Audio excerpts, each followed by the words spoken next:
this is Pearl Lam Podcast. I am really happy today. I'm in LA and I got Damian Elwes.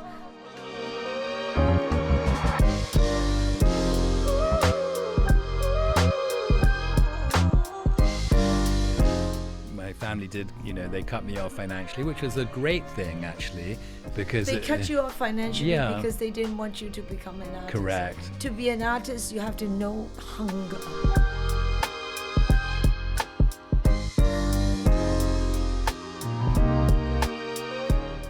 Been painting one time in the rainforest, and I suddenly noticed that all of the roots of the trees were full of leaves, and there were no other leaves. Somebody had gathered them and put them in between the roots. And so I asked the indigenous person who was my guide, and he said, "Oh, it's the fuck." And I said, is the fuck looking at us right now? And he was like, "Yes."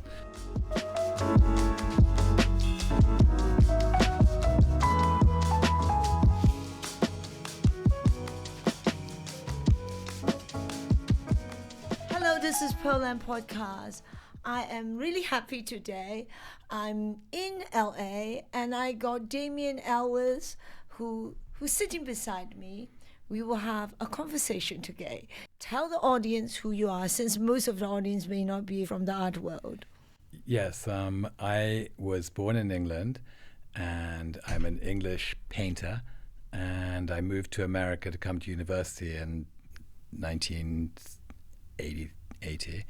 And I've started working painting soon after university and have made several different series of paintings. The most recent one is a series of paintings that describe artist studios, my favorite artists, and that's the one that seems to have taken off. What is interesting about you is, Damian, you are self-taught. When you went to university, you went to Harvard, right? That's correct. And then you were studying script writing, if I remember. That's right. How could script writing turn into an artist? You're supposing a writer. Yes. And a writer doing an artist, being an artist. I mean, this is very fascinating transformation. Well, first of all, yes. So when I got into Harvard, it was because of my mathematics. And so they put me immediately into an economics course with very high-level economics. I just, it just wasn't for me. And I began reading a lot of literature, and I began playwriting and storytelling. I really fell in love with storytelling. And I think that's what I'm still doing. Some historians are out there writing, and I'm expressing it all in paintings. So while you were doing your script writing, I mean, this is also creative. Whatever you do you must be very excited about it because you like to learn. I love learning. that is absolutely, I love reading, I love learning. But I will say that, my playwriting professor at the end of 4 years at Harvard, he said, "I have a gift for you." And he gave me Matisse's palette knife that had been given to him by Alice B. Toklas. Oh, wow. So he was encouraging you to paint. Yes, well, I was a bit shocked. I said, "So you don't like my playwriting?" And he said, "I'm not saying I don't like your playwriting. I love your storytelling, Damian, but I'm just saying that, that it's good to experiment as well, and it's not beyond the realm of possibility because your father and grandfather were painters." And I said, "Well, thank you, but put it away." So, I mean, as you mentioned just now, your father and your grandfather, they are painters, they are artists. Why did you try to escape from this profession? Because I know if your parents are painters and artists, you don't want to be compared to them. That's so right. It's really tough if you have a very successful family, one of them being a great artist. Yes. I think it was very tough for my father, and I saw that. I witnessed that because his father, my grandfather, Simon, was a famous painter in England. He was the royal portrait painter. And I'm told that the royal family liked his paintings above all. That was their favorite portraits. And then my father didn't go to art school, and I remember that his father was always saying to him, "You should have gone to the Slade, you should have gone to this art school." Then they both died when I was 14 and left. Both died at the same time. and left me all of their equipment and their easels and their palettes and their brushes and their paints. And I was so sad about my father's death that I just put it all away in storage, and I locked it away and didn't want to be a painter after that. Do you think that at that time, you know, you did recognized you have the gift? Yes, I kind of knew that because actually my father had come to me a couple of years earlier and said that he was trying to organize a show at the Royal Academy of 3 generations of Elwes artists, and could I do a painting for that show? It never really happened, but yes, I'd always known that I could draw and paint. How? I mean, okay. After university, you must feel that you have to do something, and Yes. so at that point, that you take all the risk, and then push yourself to become an artist. Tell us about Yes, what is well, going on. the only kind of legitimate job that I ever had was working on a film.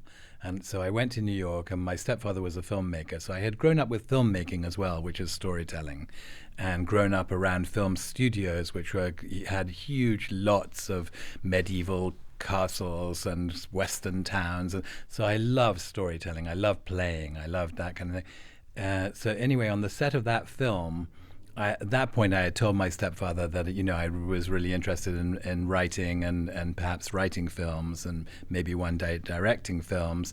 So I worked on that film, and it was terribly boring because they gave me a walkie-talkie and said, okay, you're in charge of crowd control and keep people away from the film. So I never saw the film being actually shot. I was just keeping people away. And one day I was keeping a crowd in a subway station. When I let them out, there was Keith Haring drawing on black posters with white chalk. And all I said to him was, your job looks more fun than mine. And he said, well, can you paint? And I said, no, not really. He said, can you draw? And I said, yes, I can. He said, well, that's all I'm doing. So pick up some chalk and help me. Anyway, we became really good friends. And we talked about painting and poets, our favorite artists. And he recognized in me that there was a painter. And he said to me at the end of one of our evening together, he said, listen, Damian, next time I see you, I'm not going to talk to you unless you've done a painting. Because I know that once you've done one painting, you'll be hooked like I was, and you'll keep on painting the rest of your life. And he was right. So when did you make your first painting? So that was a week after of seeing Keith. He had said to me, I said, well, I can't paint. He said, well, go across the street, see that hardware store, buy 6 cans of spray paint, different colors, find an empty wall, as you can see, they're everywhere in the city. And when you draw with spray painting, you suddenly have a painting. And I said, okay, well, that sounds really fun. I will do it. Then I saw him a few days later, and I hadn't done a painting. And again, he was saying the same thing. And then I was very lucky because the film director I was working for, suddenly his building, he was moving from one office to another, and there was an empty building. I had the keys to it, and it wasn't going to be demolished for a year. So that became my studio in New York. That's where I did my first painting. Were you excited? How did you feel after you did your first painting? Share with us. Well, I passed out because I hadn't put a mask on and I hadn't opened the windows. I didn't know about ventilation while you're spray painting. And so I passed out, and I woke up and I blew my nose as hard as I could into my sleeve, and spirals of colored plastic came out of my nose. And I thought, oh my God, I've killed myself on my first day of painting. But I looked around and I saw Venice, Italy on one wall, and the skyline of New York on another wall, and my friends from Harvard on another wall. And I realized, my God, I did all of this. I do love painting, and it was from my subconscious, and I was hooked after that. And I filled that building full of paintings, even on the roof. I covered the roof. I covered the whole roof in paintings as well, so you could go up above from another building and look down and see these gigantic paintings. Okay, so you paint, but Yes. how do you sell? Because does it make a living? Because if you just paint on the wall, how do you make a living? I must be the luckiest artist in the world, because within 6 months I had the top dealer on Cork Street in Robert Fraser, came to New York to find graffiti artists, and somebody, I think Keith, told him, there's an English graffiti artist on West 56th Street. And he said, well, that can't be. That's why I've come here. There's no graffiti in London. Nobody's doing graffiti. He said, well, go and have a look. And he was incredulous, but he came and he loved the paintings. And I ended up being represented by him and advised by him, which is so important to find a dealer like you or Robert, somebody who's able to give such great advice. I love it. And then, when was your first show with him then? That wasn't to be. He offered me a show on Cork Street, and it was going to be in 6 months. And I said, listen, Robert, I don't just want to paint graffiti. I don't feel like I'm authentically a graffiti artist. And maybe, Andy Warhol said you'll only be famous for 15 minutes in the future. I don't want to be famous as a graffiti artist. So I'm going to go to Paris and learn to paint with a brush. And he said, well, how are you going to do that? I said, well, don't know. He said, well, what you should do is apprentice yourself to an artist, a painter that you like. You can be cleaning their palettes and preparing the paint in the morning, and you'll learn, and you'll see them painting. You'll be desperate to paint after a while. And so I went to Paris with that idea, realized I didn't know anyone in Paris, let alone painters. And so quickly I was, then after a few days there, I suddenly had a brainwave that what I would do is go and find every artist studio that I could in Paris, knock on the door, ask the artist, can I make a drawing of your studio or a painting? And they would open the door with a chain and go, who are you? I don't know you. And I was like, well, I've heard that your studio is really cool. And they'd say, okay, if you sit really quietly in the corner, don't disturb me, don't say a word, you can stay the day.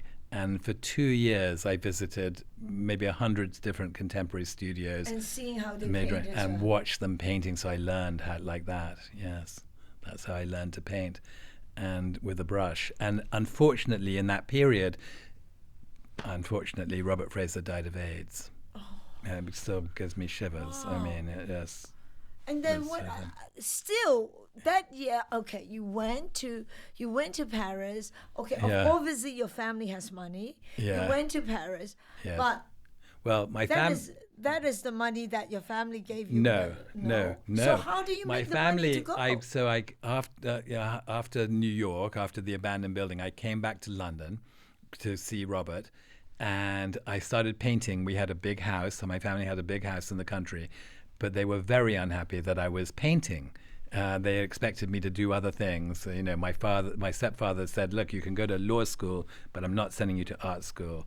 And so I was painting away, and I thought, okay, what I've got to do is, Robert did sell a few paintings, but I did a little tiny show of just my etchings, of some etchings that I made.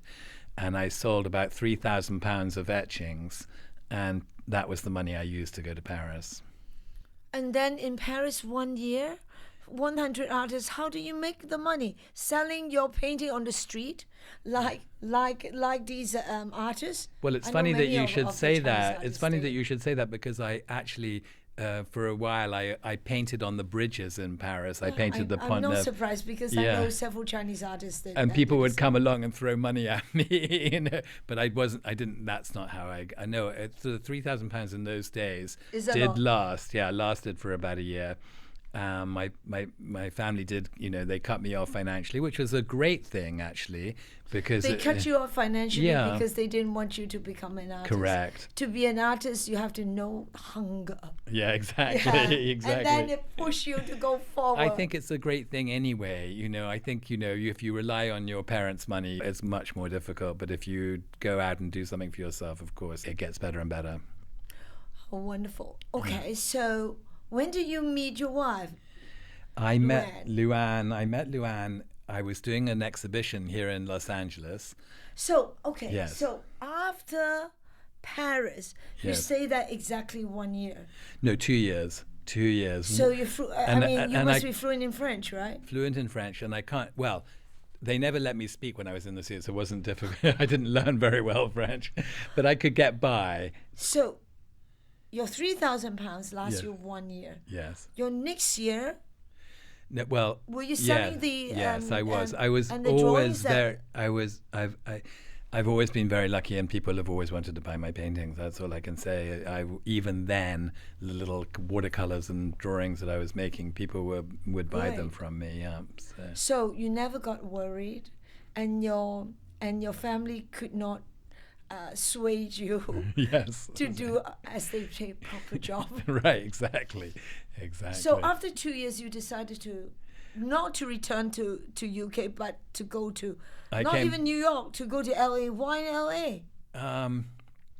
Well, LA, I had, as I said, I grew up in the film business. And so at one point, my stepfather had made a film called Equus, and it was being nominated, or Richard Burton was nominated for an Academy Award. My stepfather didn't want to go, so he sent me with my mother to accompany my mother. I think I was about 16. And we came to the Academy Awards. It was the 50th Academy Awards, and we went to all the parties. Now, all the parties in those days was only 3 parties, and so the other days of the week was nothing. So I realized after Paris, that's where I could do a show. I could come to Los Angeles and do a pop-up show just before the Academy Awards, and sure enough, it worked, and it was full of movie stars, and all the movie stars bought my paintings, and that's how I started. Hold on first. You mean 16 years old, you have this memory, yes. And then you still, so you still understand the market. Wow, you have a lot of balls just to go. I did. Yeah, yeah, I did. That's very brave. I did, and then the next year I did it again, and the show got even bigger and even more movie stars. So you just went to LA. You just went to LA. Yeah. And then rented a little space, an artist studio, and did a pop-up show in an artist studio. And next to the first one was in Venice. The next one was in Venice. But how do you invite everybody? Your stepfather helped you to invite everybody? He certainly had some connections, yes, and my brother, both of my brothers were also in the film business, so they had lots of connections. And they are supportive of you. They helped me, and they gave me telephone numbers and addresses of people to invite. So at least part of your family supporting you Absolutely. to become an artist. Yeah, no, my stepfather ended up loving my paintings, and yeah, he was. So and so when you call up these people, they did not say forget about it. So you mentioned you are the stepson of your father, the brother of, and they all came and support you? They all came. I couldn't even believe, and more, not even their friends. Bruce Willis and Demi Moore suddenly came in and bought 7 paintings from one of the shows. They came to the next show and bought more, and it was like that. It just, the word spread. And since my paintings were out there in all of these movie star houses, everybody else saw them and wanted to get them as well. So it was very fortuitous. So financially, you were very successful then? Yes, it was okay.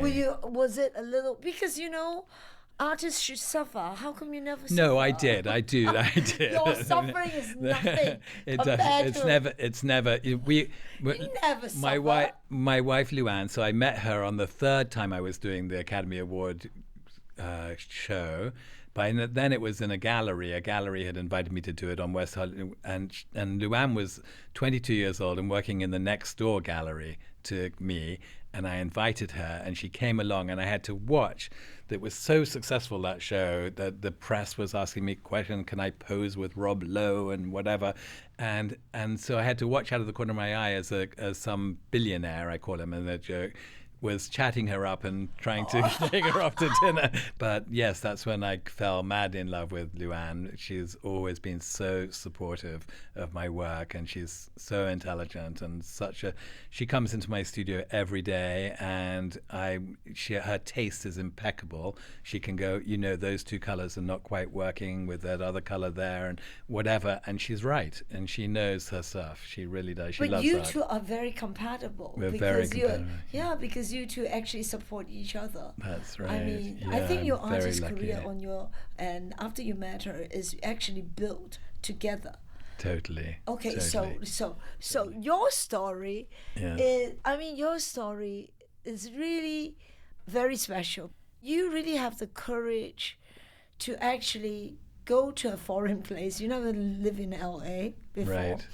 And you know how to get people to come to you, which is pretty amazing. Because to have them to visit for your show, which is a big deal already. Yes. And then to have it so successful. So you actually, come on, Damien, you never suffered. No, but so I was going to say, Luanne and I call it feast or famine. So, we have a show and it's the feast and it goes on and on. And then there's always of course, money runs out. It's famine. Money runs exactly. Okay. Exactly. It's okay. That's yeah, what. That's what. You're young. Yeah, exactly. You're young. You have to be. Exactly. Like, and then tell me your life in Colombia. And you have your children there as well, right? Well, first of all, we moved there because there had been an earthquake here. There had been the riots here. There was earthquake in LA. Yes, and the house that I was renting from Malcolm McLaren, the guy who'd started all the Sex Pistols and punk rock and everything, the beam was completely cracked. And I called him, and he was in Paris, and I said, Malcolm, I'm sorry, but the beam is cracked. He was like, no, it's always been that way. And I said, no, let me show you the chimney. It's also cracked. Anyway, it was time to leave, and I said to Luanne, I bought this piece of property in the rainforest for virtually nothing. Why did you buy a property in a rainforest? Well, I loved the rainforest, and I had been backpacking when I was 18 years old across South America before I went to college, and fell in love with South America. And when I went back there to visit, that's another whole story. But an art dealer from New York sent me to live in his house in his palace in Cartagena. And while I was there, I visited this the rainforest, very remote place in southern Colombia, and fell in love again with that place. And somebody persuaded me to buy a piece of land. It was so inexpensive at that point. And so I bought 20 acres there and started building a house. And so when I was with Luanne in Los Angeles, and the beam was cracked and the house was unlivable, and so I brought her to Colombia. I went down there 2 weeks before her and cleaned up because nobody had ever lived in the house, and so there was just masses of insects and taken over. And so I cleaned it all up and got it all ready. And she came down. She fell in love with it immediately because in those days there were virtually no cars. It was all just horses. It was like the Wild West. And so you tied up on a hitching post outside your house or outside any of the shops in the little town. And she is a rider, so she loved riding every day. She fell mad in love with it. And she came back, and we lived there for 6 years. 6 years? Yes. Wow. And I started to make these huge paintings, and when we were there, huge installations, joining all the paintings together. That's when it first started to become a little bit conceptual. And I would recommend to any artist, young artist who is struggling or starting out, or to go to a country where they can afford to, because it was so inexpensive. We could live down there like kings on about $15,000 a year. And we did, and then once a year we would go and do an exhibition in London or Los Angeles or New York, and make far more than $15,000. So we were living really, really well. We were billionarios down there. Oh, wow! In pesos. Yeah. So, and obviously you guys are fluent in Spanish. We're fluent in Spanish, absolutely. So even before you arrived, we learnt it when we were down there. But I have to say that it's so remote that the indigenous people who live there, they only have a vocabulary of about 250 words. So it's very easy. It's very easy to learn. And you get along with them. And we get along really well. And Luanne is so great with all the people and helping people with their children who are sick or ill. She'll give them medicine and nutritional advice and that kind of thing. And she became very popular. So your both children, yes. they were born there, or they grew up there? First child grew up her first 3 years there, and our second child, Luanne, was pregnant with him when in 2000 we had to leave. It became a little bit dangerous. Really? Yeah, I got taken off by the FARC to meet the head of the FARC in the middle of the rainforest. What? How come? Wow. I got a letter one day just saying, we know who you are, we know you're a good person. I had stumbled on, I think I was painting different rainforests, and I had a couple of times I had been painting one time in the rainforest, and I suddenly noticed that all of the roots of the trees were full of leaves, and there were no other leaves somebody had gathered them and put them in between the roots. And so I asked the indigenous person who was my guide, and he said, "Oh, it's the FARC." And I said, "Is the FARC looking at us right now?" And he was like, "Yes." I said, "Okay, you know what? The painting's finished. Let's roll it up. Let's go."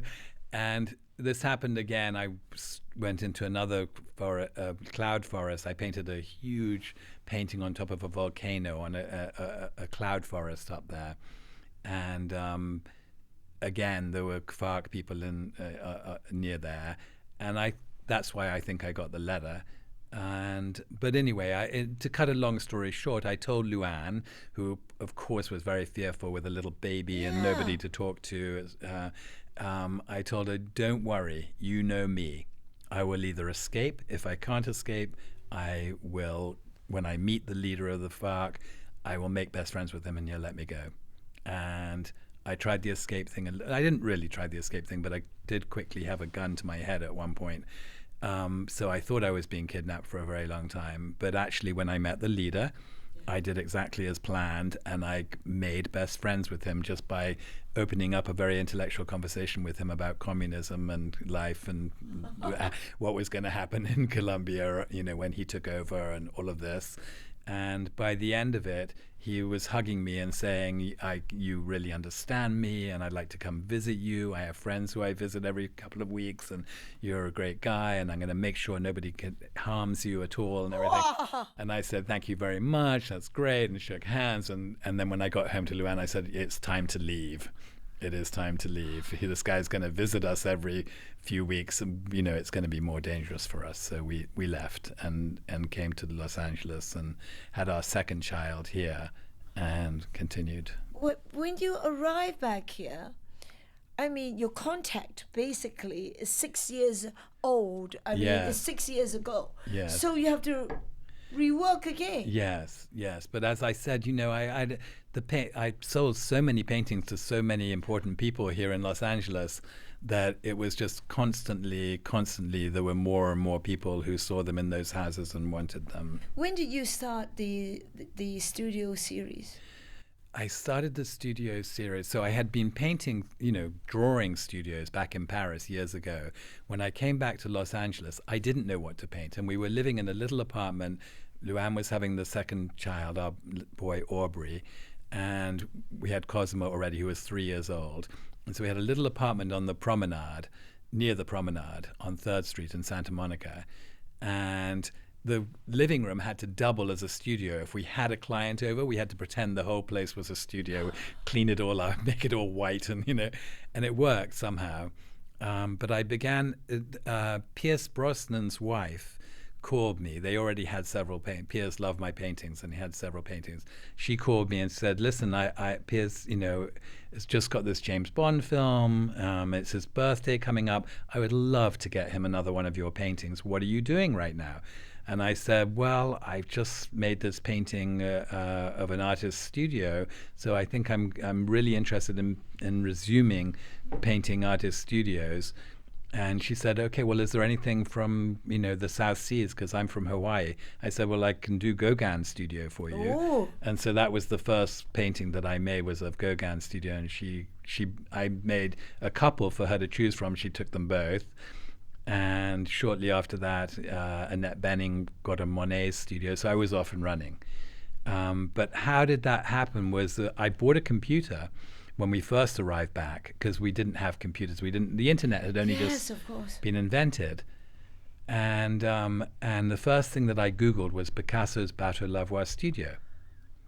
Because when I went to Paris, when I had gone to Paris years before, the first place I went the first day was Picasso's Bateau Lavoie studio in Montmartre, only to find out that, yes, there's lots of tourists, but there's nothing to see really, because that place was burned down in the 70s and they built a new building. And so I then Googled, my first thing I ever Googled was Picasso's Bateau Lavoie studio, and 9 little fragments of photographs came up. And even a little map showing that Picasso was living next door to Modigliani, and all of it was so exciting. And so I began to try and put it together, what his studio looked like. Could I make it? And I couldn't understand it. And then after a while of drawing from the little photographs, and some of them were just fragments of photographs, I suddenly noticed the hand of a demoiselle in one side of one photograph. And then I looked at all the other photographs, and there was the arm of the opposite demoiselle in another photograph.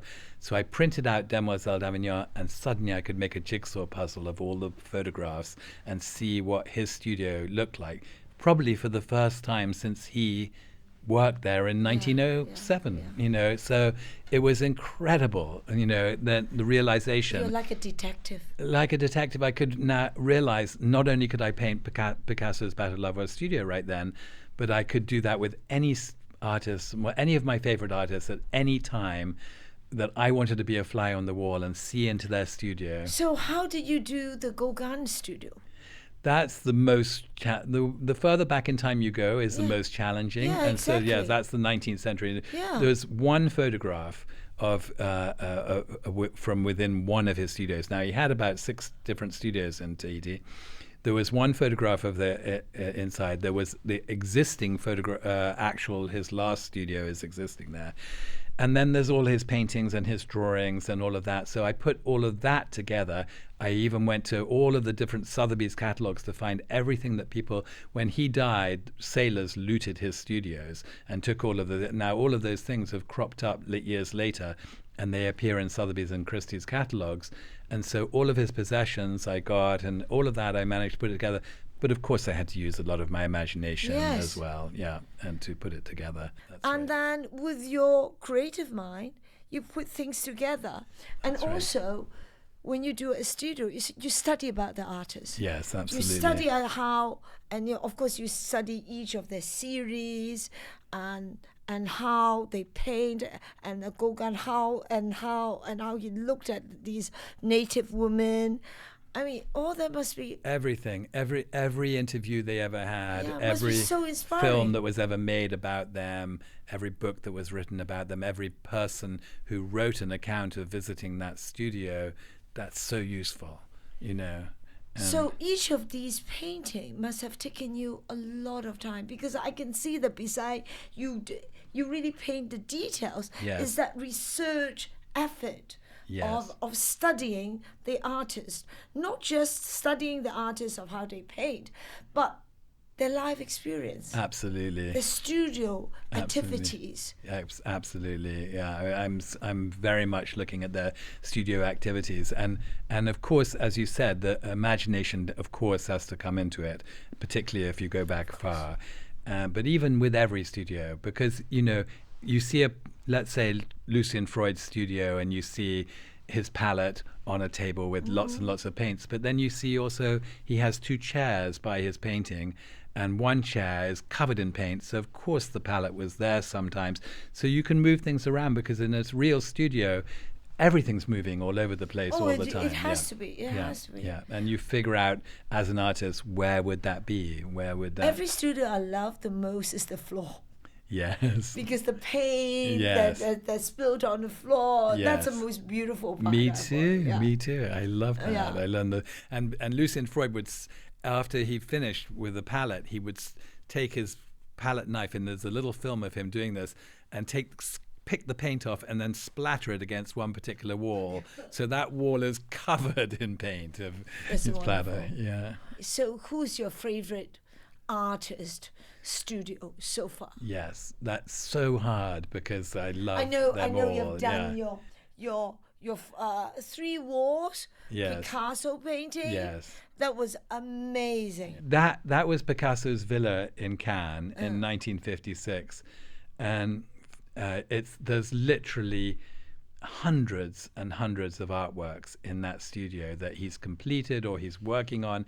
It's April 1956. I'm trying to get you to imagine that you're arriving at the front door of his and coming into his villa, and it's the 3 ground floor rooms that he was using as studios, and you see them, and you can literally walk around inside them and examine all of these things.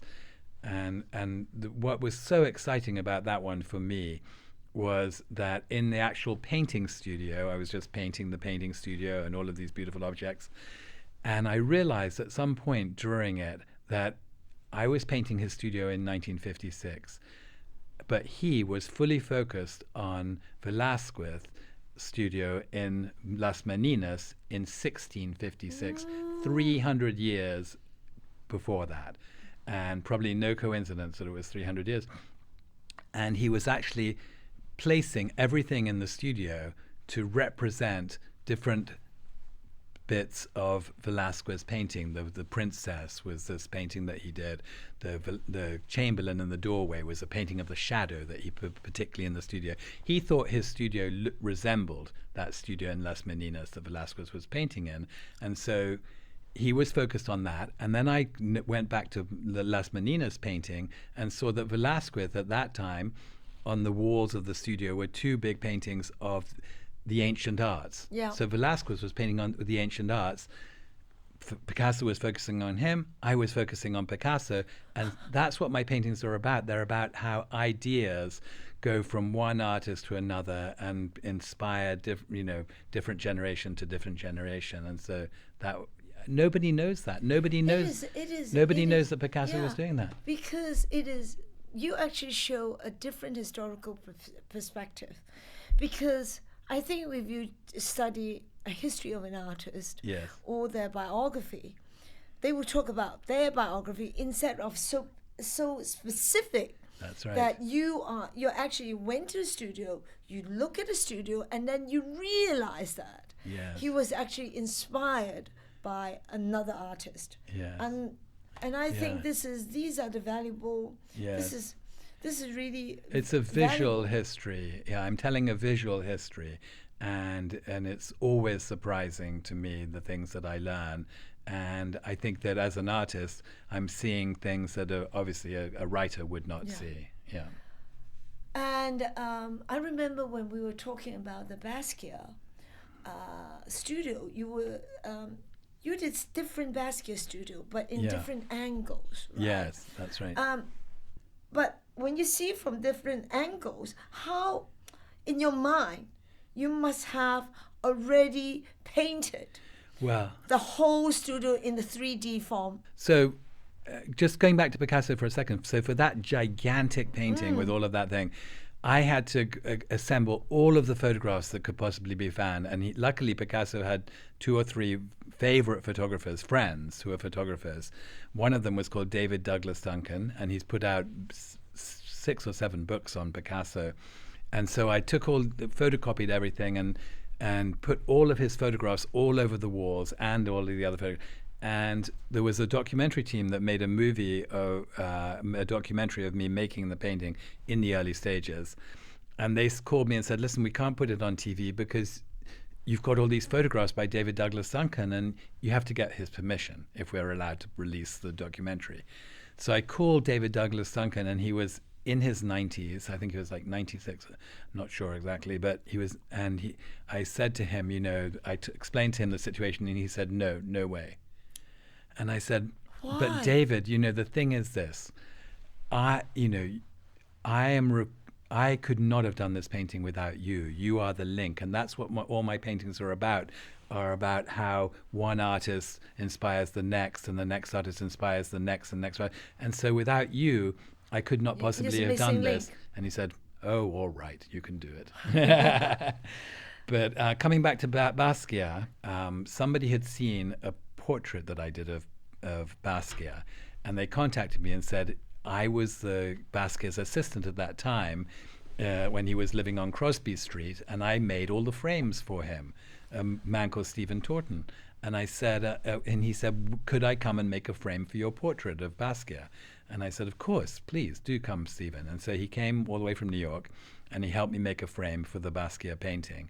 And so I got to ask him questions, and of course I asked him, so where on Crosby Street was it? And it says it's on the top floor, and he said, no, it's on the second floor. He gave me the address, and I went there to see a lot of different studios in New York, but I went that one first, and I just rang the bell, and a woman answered, and I said, excuse me, my name is Damian Elwes, I'm a painter, and you're living in Basquiat's studio. And before I could finish, she said, no, I'm not. And Basquiat Studio is on the top floor. And I said, no, that's what they're advertising in Airbnb, but actually you're living in Basquiat Studio. And she said, well, what can I do for you? And I said, well, you can look me up on the internet and make sure that I'm legitimate and I've painted, I've done a drawing of Basquiat Study already. And she said, no. Would you like to come and see it? And I was like, I would love to come upstairs and take a couple of photographs. So she let me come upstairs. Amazing thing was that her little daughter, who was only 3 years old, was painting in the exact spot where Basquiat did his major paintings, because that was where the best light was coming through the window right there. And so then when I went back home and we had the lockdown, I was wondering, okay, how am I going to gather all the information? And this woman called Patty Astor, who was an art dealer who showed Basquiat and Keith Haring back in the early 80s, had contacted me and said, I love your paintings, and I said, well, can you answer a few questions about, you obviously went to the Crosby Street loft. And so she did. She gave me, she answered some questions.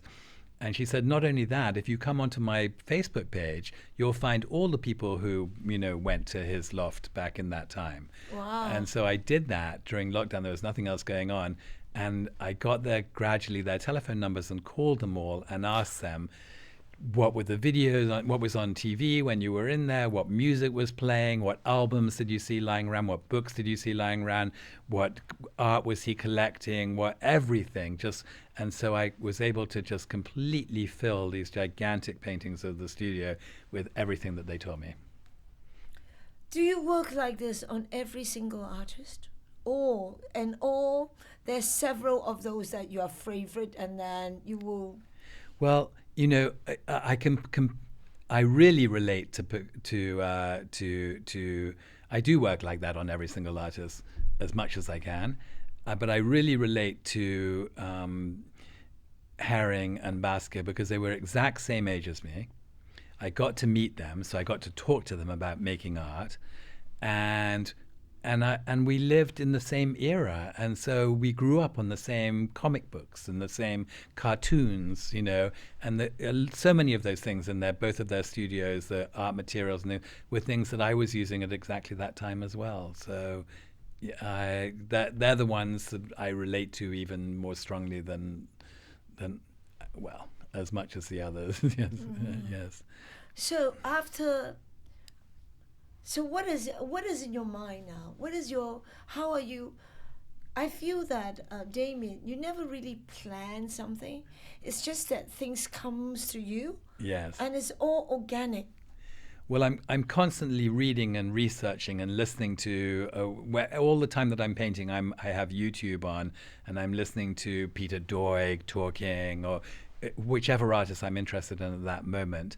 And so I'm constantly researching the next studios that are coming up, and I always have a list of paintings that are fully researched. I may have done a little drawing or a gouache, but I haven't done a painting yet.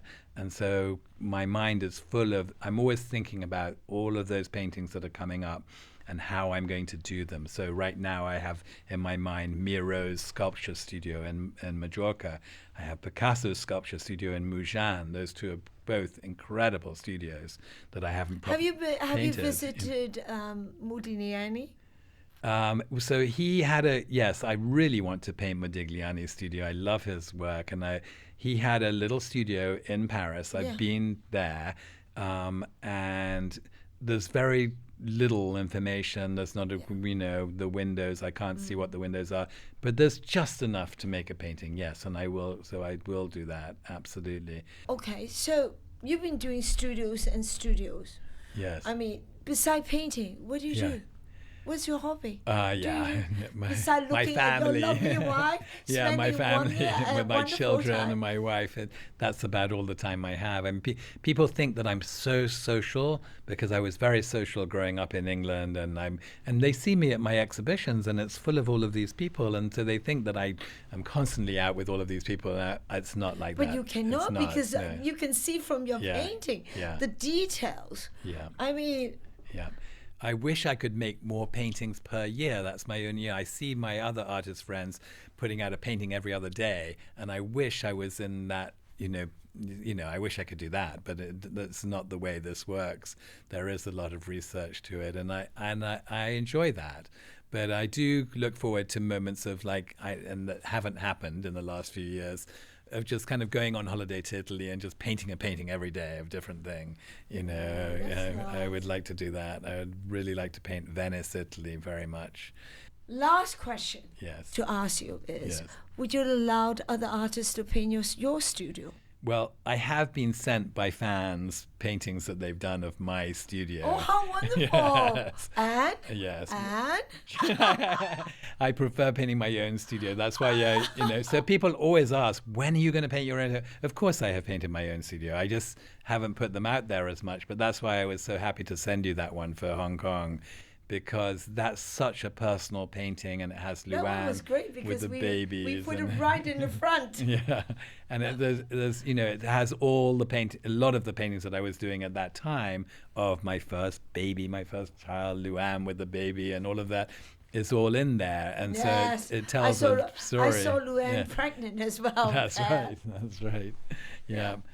Thank you, Damian. Thank you. What a wonderful an hour that I spent Oh with goodness, I can't remember. It went so quickly. you. Yes. Yeah, Thank you. Very welcome. And listen, I didn't get to ask you questions. I did. There are a few things I wanted to ask you.